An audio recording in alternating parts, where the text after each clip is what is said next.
Ils nous frappaient, on dit, frappe. Sinon, je dis mon passage de livre 2. Le livre 2.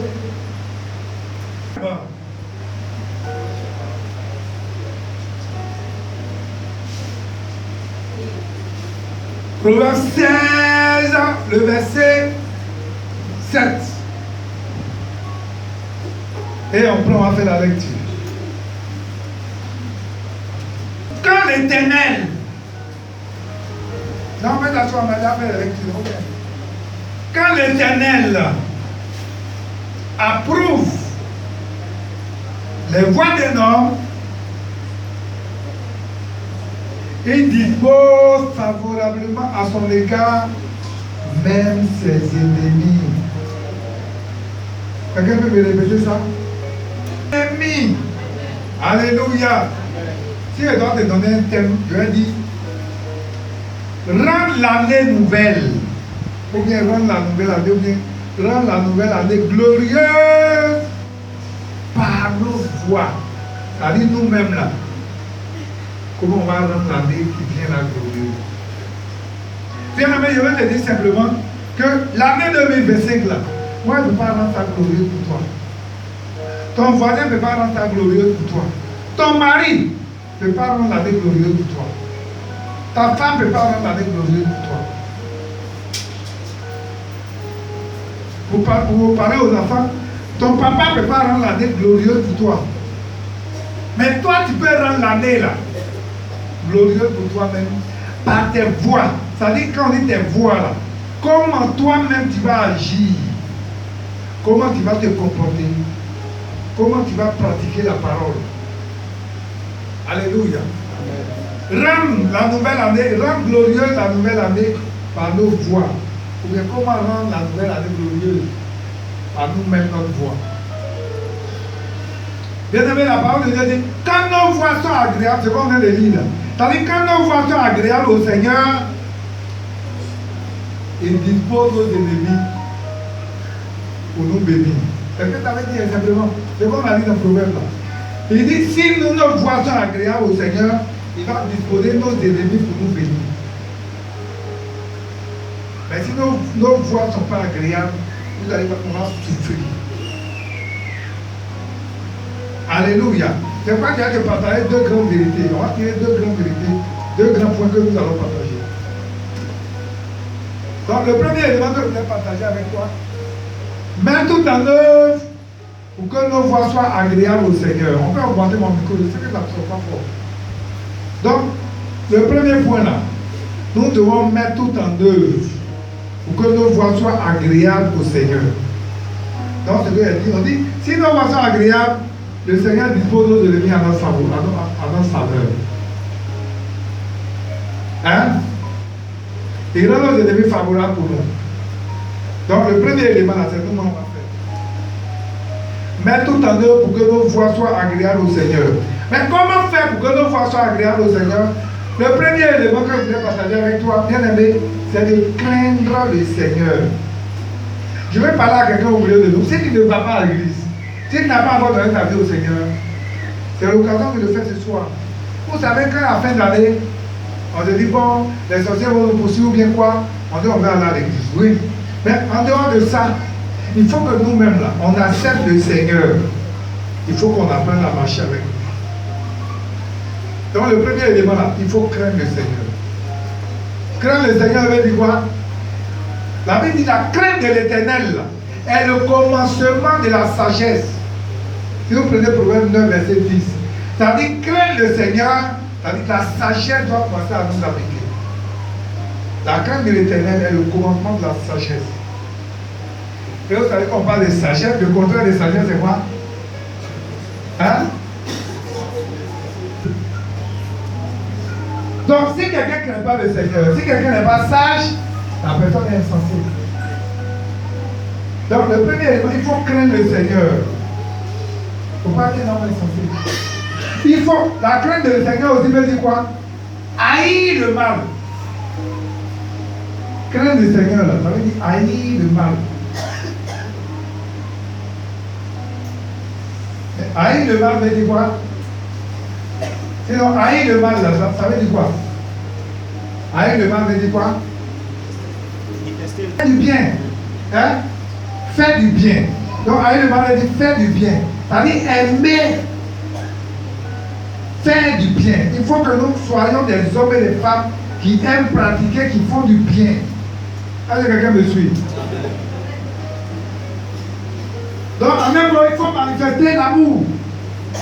Si quelqu'un qui manifeste l'amour, là, il va commencer à haïr le mal. Donc, il faut manifester l'amour. Cette année, d'ailleurs, voulu changer ça. Non, à aimer les gens. Les gens n'ont qu'à chercher, ils n'ont qu'à planifier l'image comme toi. Mais si tu aimes les gens, tu vas te jouer beaucoup de choses. Et vous dites chaque fois que l'amour, là, c'est la plus grande âme que le chrétien a. L'amour désarme Satan. C'est l'amour qui désarme la sorcellerie. Si quelqu'un n'a qu'à sortir, comment? S'il a besoin de quelque chose, tu lui donnes. Donne à un homme de Dieu, il prie dessus, tu lui donnes. Voilà. Sorcier, il a besoin de quelque chose. Même si tu vas ouvrir, il faut payer à vie, il va lui donner. Il va lui prendre ton habit que tu portes pour lui donner. Tu vas aller payer à vie, tu vas te lui donner. Il a besoin de quelque chose, il te demande. Il va voir ta montre, il va ouvrir, il va dire, ah, ta montre là me plaît, il faut me donner. Il va dire, il est compris. Quand il est parti. Quand il vient de lui, il va au revoir. Et quand tu arrives, paye une montre, tu t'en donné. Est-ce que quelqu'un comprend? Il ne faut pas une histoire de dire, il lève ça et puis tu enlèves sur le champ, tu lui donnes. Non.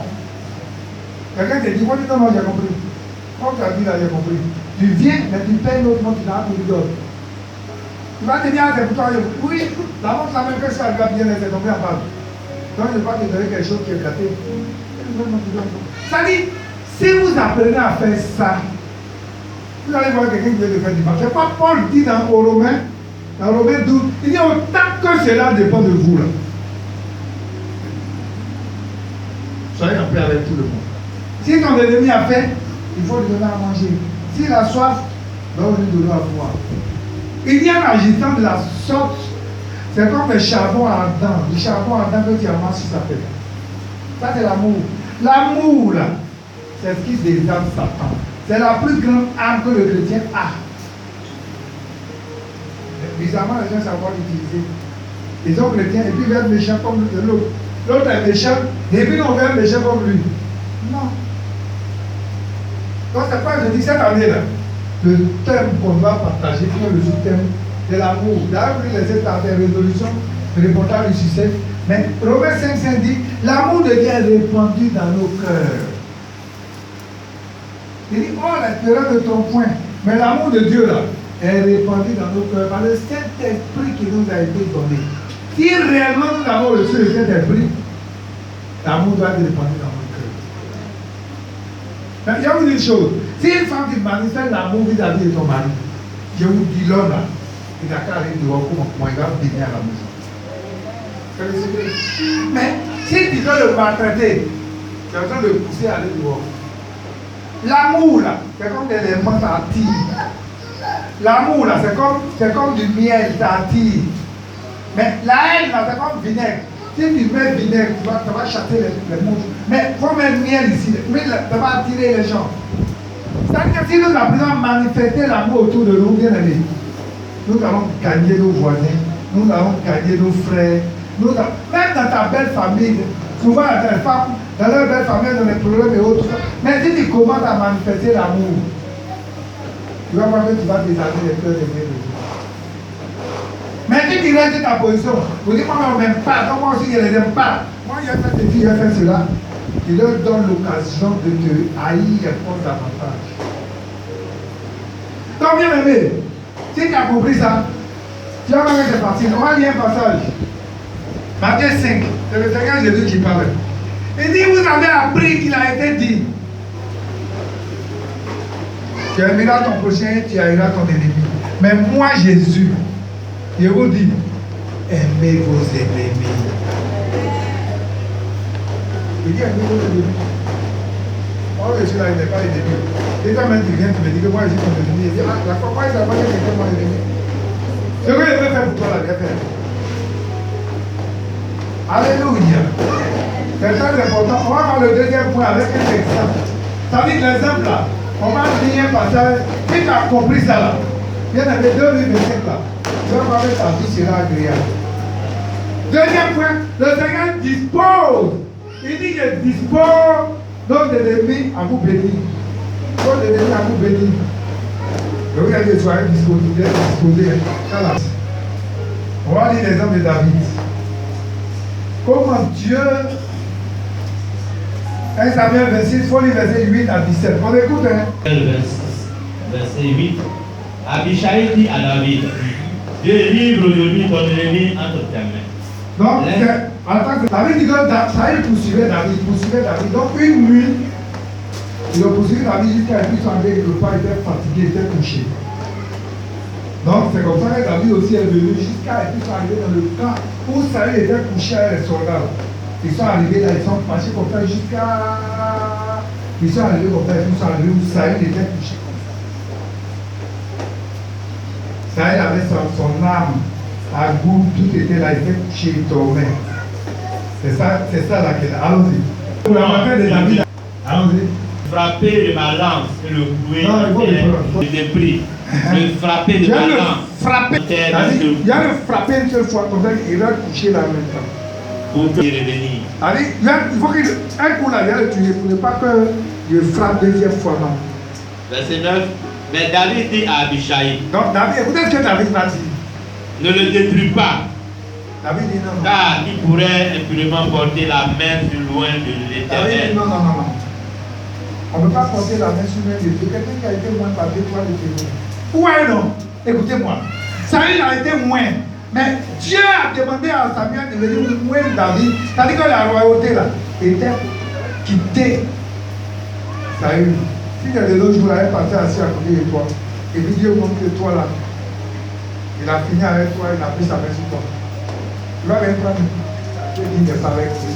Quitter derrière lui, ils vont faire rébellion. Mais vous voyez, David là, Dieu dit, David a été moins. L'histoire est pas nous. David a été moins roi. Mais lui, il est roi. David quand on va savoir, il devait quitter la vie, David devait s'asseoir. David était encore là. Et David poursuivait David, il va le tuer. Vous voyez, David était moins roi. Donc, c'était l'occasion de tuer Saül la nuit là. David commençait à régler, il venait s'asseoir sur le trône. David dit non.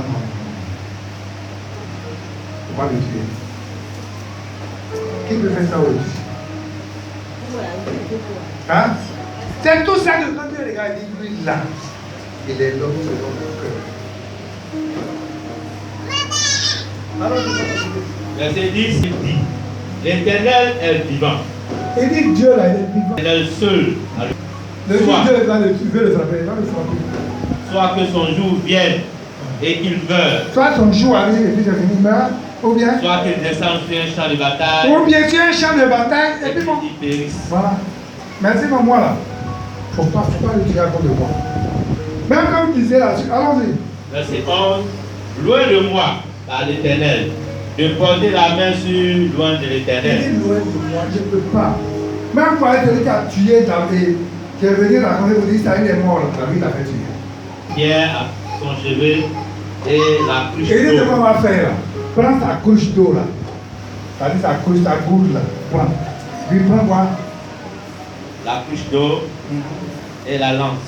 La lance, Saül avait sa lance. Il dit prends.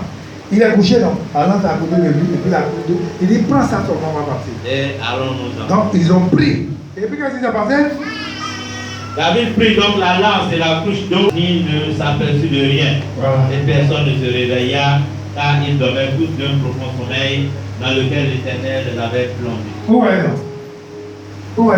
On dit le roi, tout le monde. L'Éternel, on dit l'Éternel les avait plongés dans un sommeil. C'est quoi la Bible dit quand il devait prendre l'armée là? Il dit quoi? Que c'est l'armée de l'Éternel là qui calme le roi. Sinon les hommes là, Dieu peut les mettre dans un sommeil, ils vont dormir. Allons-y. Verset 13. David passa de l'autre côté et s'arrêta au loin. Donc pour le ils sont sommet de la montagne. arrivés loin, vous sauvez de la montagne. Écoutez ce qui va se passer. à une autre distance du camp. Uh-huh. Verset 14, et il cria au peuple. Donc David va crier maintenant. Et à Abner, Uh-huh. fils de Ner, ne répondras-tu pas, Abner? Voilà. Abner répondit, qui es-tu? Ça, on a demandé ici, la répondu, le chef de l'armée de... Puis, ça a demandé, hé, qui crie comme ça pour détruire le roi? Écoutez David. Et David, Le chef de l'armée. n'es-tu pas un homme? Il dit, n'es-tu pas un homme? Et qui est ton pareil en Israël? Il dit, tu n'es pas le parrain d'Israël. Pourquoi n'allons-tu pas garder le roi? Toi, tu dois garder le roi. Tu dors. Car quelqu'un du peuple est venu pour tuer le roi. Amen. Donc, David lui dit, tu vois, quelqu'un me dit jusqu'à toi tuer le roi. Verset 16. Ce que tu as fait là n'est pas bien. L'Éternel est vivant. Vous méritez la mort pour n'avoir pas veillé sur votre maître. Soyez loin de l'Éternel. Verset 17. Je connais la voix de David. On ne dort pas. Est-ce bien ta voix, mon fils David? Donc, ouais, Saül reconnaît la voix de David. Aide-toi, David, mon fils. Oui, c'est ma voix, ô roi, mon Seigneur. Quand vous lisez la suite, ils vont échanger les deux. Vous dites, écoute, je vais les de la complète. En fait, il n'y a rien de tout ça. Et il dit, Va le verset 21 à verset. mon fils Donc, quand David, David va échanger, il dit, mais aide-toi, David. David va dire, oui, c'est moi, David. le péché revient, mon fils David, car je ne fais plus mal. Voilà, donc il va. Jusqu'en ce jour, ma vie a été précieuse à tes yeux. J'ai agi comme un insensé et j'ai failli. Il agit comme un insensé. Il n'est pas mon temps de vous suivre. Oui? Verset 22, David répondit, voici la langue du roi. Il dit, voici la langue du roi, là, dans ma main ici. Il dit, regarde là-bas. Roi, elle est ta langue là-bas. Ça va cher, il ne voit pas. Il dit, ça est dans ma main. Oui? Que l'un de tes gens vienne la prendre. Il dit, bon, envoie quelqu'un, un de tes éléments là. Je suis en haut ici, tu l'as connu. Il n'a qu'à venir lui donner. Parce que j'étais à côté de toi, il pourrait couper ta tête, mais je ne l'ai pas fait. Alors, L'Éternel rendra à chacun selon sa justice. il dit, tu vois, Dieu va rendre à chacun selon sa justice. Car l'Éternel t'avait livré aujourd'hui. Il dit, l'Éternel t'avait livré, mais moi, mon cœur qui est bon là, fait que moi, je n'étais pas tué. Alors, Et je n'ai pas voulu porter la main sur loin de l'Éternel. Verset 24. Et comme aujourd'hui ta vie a été d'un grand prix à mes yeux, ainsi ma vie sera d'un grand prix aux donc yeux il dit, de par exemple, moi, l'Éternel. mon Dieu, ma vie a été précieuse, ta vie a été précieuse, et puis je ne pas tué là. C'est pour ça que ma vie aussi sera précieuse dans la main de l'Éternel. Ça va que tu ne pourras pas me tuer. Et il me délivrera de toute angoisse. Et me délivre tout en voix. Verset 25. 25. Saül dit à David, Écoutez que ça va dire à David. sois béni mon fils, tu C'est ça qui va réussiras bénir David dans tes maintenant. entreprises. Il va dire, tu réussiras mon petit. Il va réussir. David continua son chemin et Saül retourna chez lui. Bien aimé, voici un discours favorable. Quand nos voix sont justes, quand nos voix sont agréables devant le Seigneur, vous voyez, ce que David a fait là, Dieu ne peut pas permettre qu'on puisse avoir la main sur David pour le tuer. Parce que lui, il avait le droit de tuer le roi, il n'a pas fait. Donc vous voyez, c'est Saül maintenant qui bénit. Il dit, c'est toi David. Il dit, toi Dieu va te bénir. Je sais que tu régneras. Je sais que Dieu là, il va te bénir. Il dit, sois béni mon fils David. Parce que ma vie a été précieuse dans tes mains. Vous voyez, quand nos voix sont justes, vous voyez les voix de David.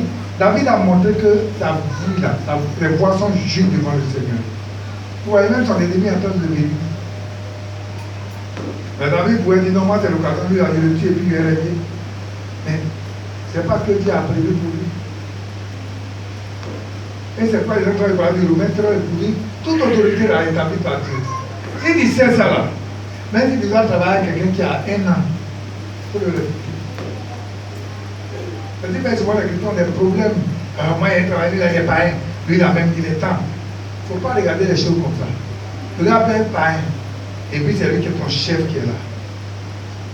Toi qui es là, tu as le Saint-Esprit là. Quand tu vas vers lui, tu vas en termes de proposition, suggestion. Il ne faut pas lui imposer. On va faire ça. On va faire ça. Non. Quand il n'était pas sur le temps, on va faire des choses comme ça. Je lui fais la proposition. S'il accepte, il va accepter. S'il n'a pas accepté, toi tu as fait ta part. Mais nous devons comprendre que toute autorité est établie par Dieu. Et si nous nous voyons là, si nous mettons tout en œuvre Vous voyez, le temps fait qu'on n'a pas pris. Mais si nous craignons le Seigneur, si nous marchons dans l'amour, si nous marchons dans la sagesse de Dieu, vous allez voir que tout ce que l'ennemi va faire là, Dieu va toujours déjouer. Il va toujours nous préserver. Et tout ce que nous allons faire aussi va réussir. C'est le secret que je vais te donner pour 2025. Bien aimé, 2025 là, c'est toi-même. Tu dois rendre tes voix justes devant le Seigneur. Si tes voix sont justes devant le Seigneur, tout ennemi qui va s'élever contre toi mordra la poussière au nom de Jésus. Amen. Si tes voix là sont agréables devant le Seigneur, même si tu veux avoir des choses qui sont prévues pour toi, on arrête d'arracher pour donner à quelqu'un d'autre. Mais tu dis rien. Tu dis Seigneur. Moi, quand je prie, je dis Seigneur. Ta parole dit dans Joël 2, verset 25, que tu me remplaceras les années perdues. Si telle chose était pour moi, je n'ai pas eu là. Et je sais que tu vas créer quelque chose de plus grand que ça pour me donner. Parce que je sais qu'il est le maître des temps. Je vous dis toujours, Dieu là, il est comme un jeu de table que nous jouons. Mais il a vu qu'il place les pions quand il veut. Comment il veut, c'est lui qui place. Si tu veux, regardez, quand vous lisez bien, où est les voix d'Abigail? La Bible dit que les voix, quand les voix sont justes, regardez la voix, la vie d'Abigail. Abigail, là, Abigail était une femme sage. Quand il s'est passé, malheureusement, elle était mariée à un homme insensé. Mais vous voyez, Dieu a vu que Abigail était une femme qui est sage. Mais malheureusement, elle était mariée à un homme insensé qui est Nabal. Il est fou. Mais Dieu va faire quoi? David voulait aller frapper Nabal, mais cette femme-là est partie dans la sagesse. Elle a empêché que David tue son mari. Mais vous voyez, on dit que ça s'est passé là. Ça n'a même pas fait, ça n'a même pas pris du temps. Hein. Dieu même s'est levé un matin à frapper le gars là. Nabal est mort. Quand Nabal est mort, et que David s'est rendu compte que c'est une femme qui est sage. Qu'est-ce qu'il a fait? Il a envoyé les gens pour dire, allez demander la main de cette femme là pour lui marier.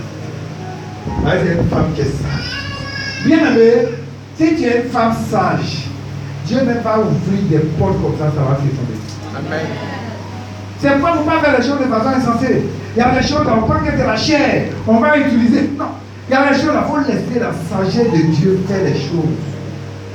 Si les voix d'un homme sont justes devant le Seigneur, ses ennemis n'ont qu'à tout faire, ils ne pourront rien. Regardez, les gens ont menti sur David. C'est dit David. Ils ont menti sur Joseph. La femme là a menti, elle dit non, Joseph.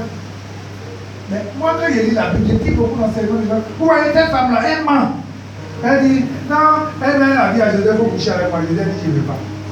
Vous savez, quand une femme veut mentir, là, elle a pris comme ça. Elle a les lames de crocodile, elle a mis par la fenêtre.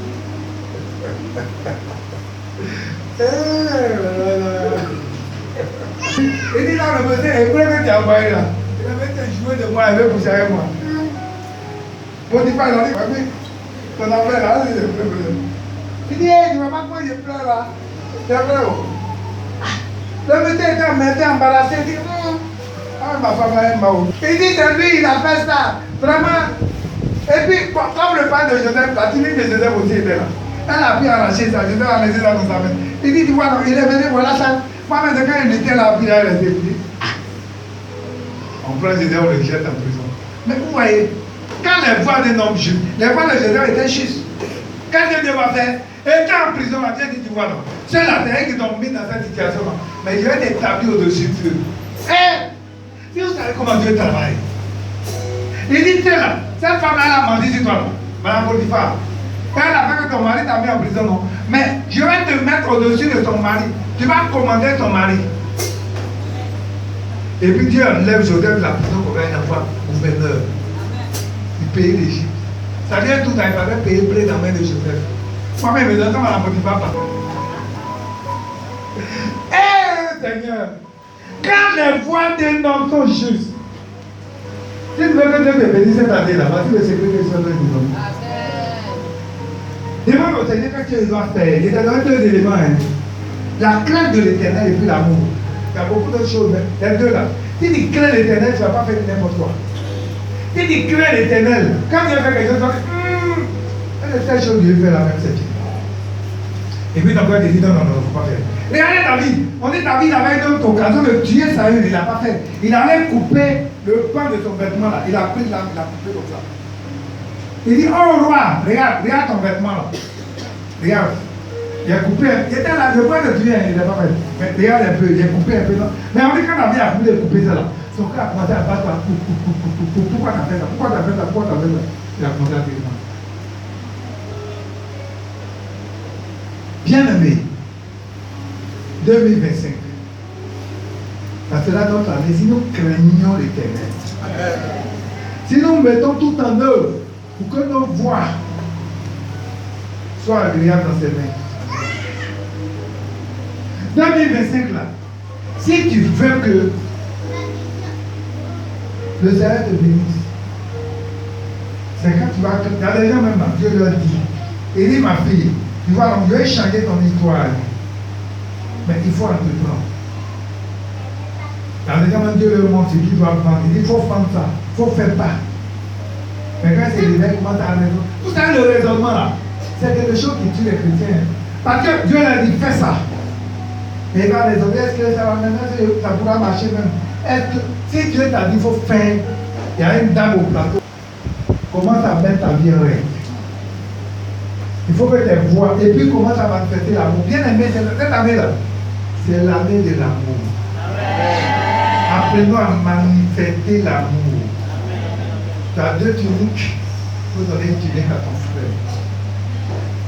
Tu as deux chaussures, il faut donner une chaussure à ton frère. Arrêtons de regarder à vie que les gens portent, faisons pour faire des commentaires. Mais posons des actions pour aider les gens. Cette année-là, tu as de l'argent dans un compte, tu ne l'utilises pas, tu veux prêter 100 000 francs à ta soeur pour qu'elle fasse un commun, il faut lui donner. Mais le problème aussi, c'est que dès qu'on va te donner 100 000, tu ne mets plus pied à l'église, tu disparais avec l'argent des gens.